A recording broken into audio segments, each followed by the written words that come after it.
are all family estates, private limited companies.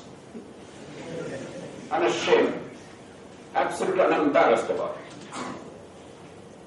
But there's no point blaming them. They are doing what is in their best interest. What are we doing, my friends? It's your country, your future, your tax money, your vote. And that's what true politics is about. One last word.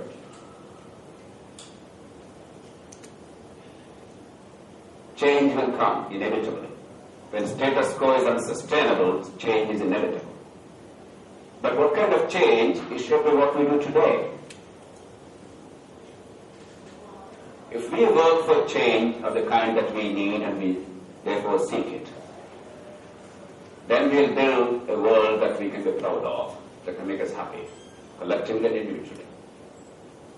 But if change happens by accident, not by design, by default, then that change will be disastrous. And those of you who think that India is now the fix, you know nothing yet. You haven't seen anything yet at all. You go to Johannesburg, you go to Durban, or Lagos, or Nairobi, you understand what is possible.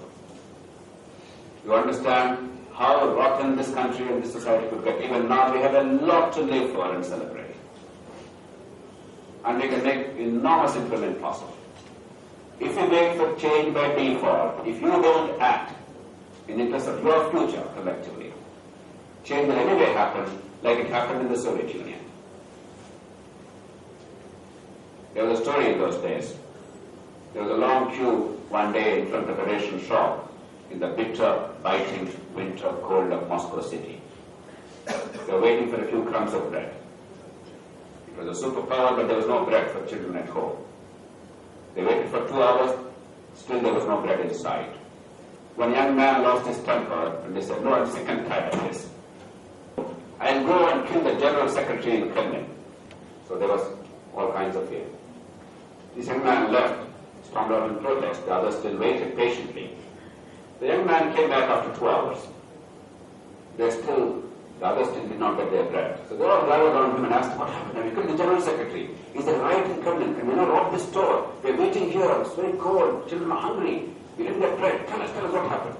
This young man said, "What killing the General Secretary? I wanted to kill there. I went there to kill him.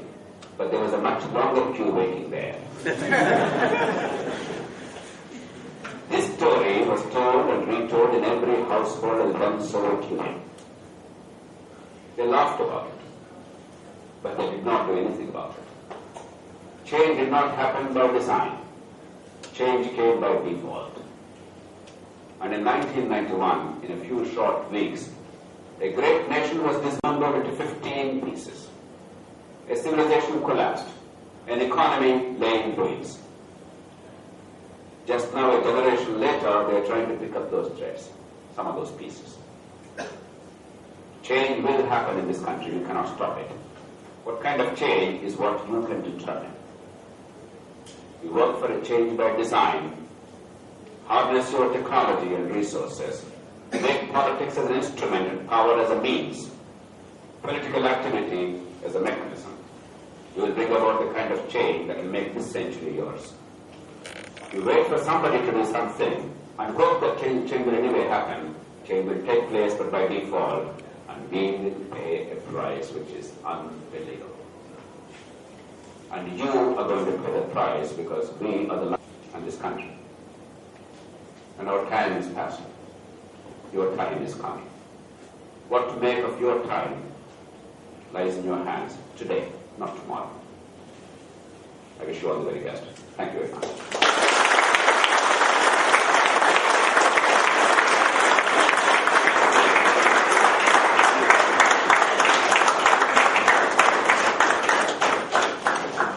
On behalf of the Felicity, he is gracing us with his presence and sharing his thoughts. Thank you to all the faculty for being here. The words that Dr. Narayan quoted from our brochure were given by Professor Sudhakar Marathi. He is not here right now, but the words he gave are eternal, and let us hope that this Felicity is as much of a celebration as we hope for, and that with our joint effort, we can truly make this world a better place. Now Dr. Narayan has allowed 5 or 10 minutes for any questions if there are.